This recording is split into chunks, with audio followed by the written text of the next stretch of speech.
Hello guys, അസ്സാം വലൈക്കും. നിങ്ങൾക്ക് എല്ലാവർക്കും സുഖമല്ലേ? ഞാനിവിടെ സുഖമായിട്ടിരിക്കണേ. അപ്പോൾ ഇന്ന് ഞാൻ വന്നിട്ടുള്ളത് ഒരു ഈസി ആയിട്ട് ഉണ്ടാക്കാൻ പറ്റുന്ന ഒരു കൂന്തൽ റോസ്റ്റ് ആയിട്ടാണ് കേട്ടോ. അപ്പോൾ രാവിലെ ഒരു പുട്ടും ചിരട്ടപ്പുട്ടും ബീഫ് വരുന്നത് രാവിലെ ചായക്കടി അതൊക്കെ കുടിച്ച് പിന്നെ കുറച്ച് പണികളൊക്കെ കഴിഞ്ഞ് വന്നതിന് ശേഷമാണ് ഇതുണ്ടാക്കാൻ വേണ്ടിയിട്ട് ചോറൊക്കെ ആയപ്പോൾ പെട്ടെന്ന് എങ്ങനെ ആക്കിയെടുക്കാമെന്നുള്ളത് ആലോചിച്ച് വാങ്ങി വെച്ച മീനിൽ നിന്ന് ഒരിത്തിരി മാത്രം എടുത്ത് കഴുകി വൃത്തിയാക്കിയായിട്ട് പെട്ടെന്ന് ഒപ്പിച്ചതാണ്.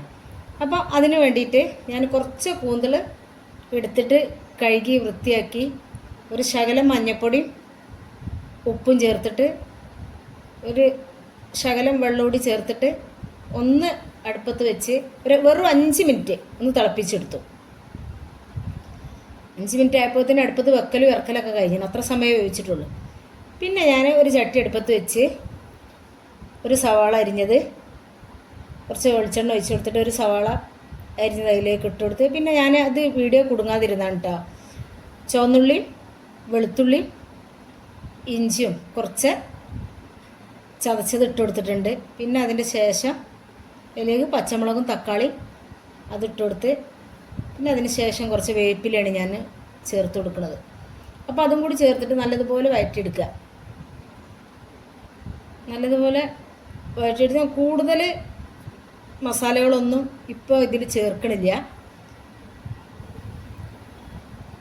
വളരെ കുറഞ്ഞ ഇത് മാത്രമേ ഇതിൽ ചേർത്ത് കൊടുക്കുന്നുള്ളൂ. ഈ കൂന്തളിൽ ഞാൻ ആദ്യം വെച്ചപ്പം മഞ്ഞൾപ്പൊടിയും വെള്ളമൊക്കെ ചേർത്തതല്ലേ. പിന്നെ അപ്പോൾ ഇതിലേക്ക് മാത്രമുള്ള മഞ്ഞൾപ്പൊടിയാണ് ഞാൻ ഇട്ട് കൊടുക്കുന്നത്. പിന്നെ ഇതിലേക്ക് ഞാൻ ഒരു 1/2 ടീസ്പൂണോളം വലിയ ജീരകം വറുത്ത് പൊടിച്ചത് ആണ് ഇട്ട് കൊടുക്കുന്നത്. പിന്നെ ഒരു ലേശം മുളക് പൊടി, ഞാൻ 4 പച്ചമുളക് അതിൽ ഇട്ടിട്ടുണ്ട്.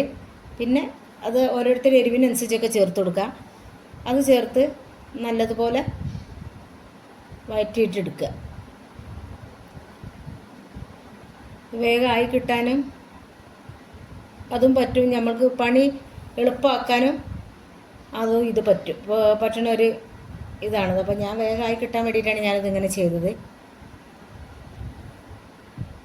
അപ്പോൾ ഈ സമയത്ത് കൂടുതൽ ഉപ്പ് ചേർത്ത് കൊടുക്കരുത്. ഉപ്പ് ഈ മസാലയ്ക്ക് മാത്രമുള്ള ഉപ്പേ ചേർത്ത് കൊടുക്കാൻ പറ്റില്ല. നമ്മൾ മറ്റേ ഇതിൽ കൂന്തലിൽ ഉപ്പ് ചേർത്തതുകൊണ്ട് നല്ലതുപോലെ ശ്രദ്ധിക്കണത്.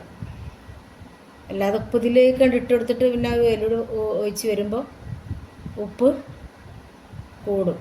പിന്നെ ഞാൻ പറഞ്ഞ മാതിരി തന്നെ ഞാനൊരു ഇത്തിരി ഉപ്പ് ഇതിലിട്ട് കൊടുത്തിട്ടുള്ളൂ. അതായത് കുറച്ച് അതിൻ്റെ ആ ചാറുണ്ട്, അപ്പോൾ അത് ഇതിൽ ഒഴിക്കുമ്പോൾ ഉപ്പ് കറക്റ്റായിട്ട് വരും. അപ്പോൾ പിന്നെ ഞാൻ ആ കൂന്തൽ ഇതിലേക്ക് ഇട്ട് കൊടുക്കുകയാണ്. ഞാൻ വളരെ കുറച്ച് ക്വാണ്ടിറ്റി ഉണ്ടാക്കിയിട്ടുള്ളൂ എന്നുള്ളത് പറഞ്ഞില്ലേ. അപ്പോൾ വളരെ കുറച്ച് തന്നെ ഞാൻ ഉണ്ടാക്കിയിട്ടുള്ളൂ. പിന്നെ ഞാനത് തിളപ്പിച്ച വെള്ളം ഇതിലേക്ക് ഒഴിച്ചിട്ട്, കൂന്തലിന് കൂടുതൽ വേവില്ലല്ലോ.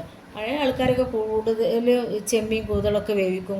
വളരെ കുറച്ച് കൂടുതൽ വെന്ത് കഴിഞ്ഞത് റബ്ബർ മാതിരിയാവില്ല. അപ്പോൾ വളരെ കുറച്ച് ഇത് വേവിക്കാൻ പാടുള്ളൂ. പിന്നെ അത് ഇളക്കിയിട്ട് അതിൽ ഉപ്പും മുളകും ഇതൊക്കെ പാകാണോ എന്നുള്ളത് നോക്കുക. പിന്നെ ഞാൻ ഇതിലേക്ക് കുറച്ച് കുരുമുളകിൻ്റെ പൊടി ചേർത്ത് കൊടുക്കുന്നുണ്ട്. പിന്നെ അതുപോലെ തന്നെ ഇതിലൊരു സ്പെഷ്യലായിട്ട് ഞാൻ ചേർത്ത് കൊടുക്കുന്നത്, ഞാൻ കൂന്തലിൽ ആരും വെക്കുമ്പോൾ ഉലുവ ഒന്നും ചേർക്കണത് കണ്ടിട്ടില്ല. അപ്പം ഞാൻ ഇതിലേക്ക് കുറച്ച് ഉലുവ വറുത്ത് പൊടിച്ചത് ഇട്ട് കൊടുക്കുന്നുണ്ട്. പക്ഷേ അത് കൂന്തളാണ് റോസ്റ്റ് ചെയ്തത് എന്നുള്ളത് മനസ്സിലാവണില്ല. അത്രയ്ക്ക് ടേസ്റ്റ് ഉണ്ടായിരുന്നു ഉലുവ ചേർത്തപ്പോൾ. പക്ഷെ നമ്മൾ കറിയൊക്കെ വെക്കുകയാണെന്നുണ്ടെങ്കിൽ, മറ്റുള്ള കറികളൊക്കെ വെക്കുകയാണെന്നുണ്ടെങ്കിൽ നമ്മൾ അതിലൊക്കെ ഉലുവ ഇട്ടിട്ട് പൊട്ടിച്ച് വെളിച്ചെണ്ണയിലിട്ട് പൊട്ടിച്ചെടുക്കലുണ്ട്. കൂന്തളിൻ്റെ കാര്യം ചെയ്യണത് ഞാൻ കണ്ടിട്ടില്ല. ഞാനിട്ട് അങ്ങനെ തിന്നു നോക്കിയിട്ടില്ല. അപ്പം ഒന്ന് ഞാൻ ഉലുവ വറുത്ത് പൊടിച്ചൊന്ന് ഇതിലിട്ട് നോക്കിയപ്പോൾ ഇതിൻ്റെ ടേസ്റ്റേ മാറി മറിഞ്ഞ് നല്ല ടേസ്റ്റ് ഉണ്ടായിരുന്നു. അപ്പോൾ നിങ്ങളും ഇതുപോലൊക്കെ ഒന്ന് ചെയ്ത് നോക്കി. കുറച്ച് ഉലുവാപ്പൊടി വറുത്ത് പൊടിച്ചിട്ട് ലാസ്റ്റ് ഒന്ന് ഇട്ട് കൊടുത്തിട്ട് കുറച്ച് ഉണ്ടാക്കി വെക്കുമ്പോൾ അതിൻ്റെ ടേസ്റ്റിൻ്റെ വ്യത്യാസം മനസ്സിലാവും. പിന്നെ ഞാൻ ഇതിലേക്ക് കുറച്ച് ചപ്പും കൂടി അതിൻ്റെ മേലെ വിതറി കൊടുത്തിട്ടുണ്ട്.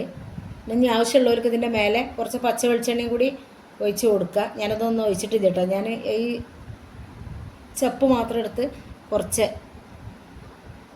അതിൻ്റെ മേലെ കഴുകി വെതറി ഇട്ട് കൊടുത്തതാണ്. അപ്പം എൻ്റെ വീഡിയോ അത്രയൊക്കെ തന്നെ ഉള്ളൂ. നിങ്ങൾക്ക് എൻ്റെ വീഡിയോ ഇഷ്ടപ്പെട്ടിരിക്കുകയാണെങ്കിൽ വീഡിയോ കണ്ടുകൊണ്ടിരിക്കുമ്പോൾ തന്നെ ഒരു ലൈക്ക് ഒന്ന് സപ്പോർട്ട് ചെയ്യണേ. ലൈക്ക് തരാതെ ആരും പോകില്ല. വീഡിയോ ഇഷ്ടംപോലെ ആളുകൾ കാണുന്നുണ്ട്, പക്ഷേ ലൈക്ക് ആരും തരുന്നില്ല. പിന്നെ നിങ്ങൾക്ക് വീഡിയോ ഇഷ്ടപ്പെട്ടിട്ടുണ്ടെങ്കിൽ ഫ്രണ്ട്സിനും ഫാമിലിക്കൊക്കെ ഒന്ന് ഷെയർ ചെയ്ത് കൊടുക്കുക. സബ്സ്ക്രൈബ് ചെയ്യാതെ ആരെങ്കിലും കാണുന്നുണ്ടെങ്കിൽ പ്ലീസ് ഒന്ന് സബ്സ്ക്രൈബ് ചെയ്തും കൂടി സപ്പോർട്ട് ചെയ്യണേ.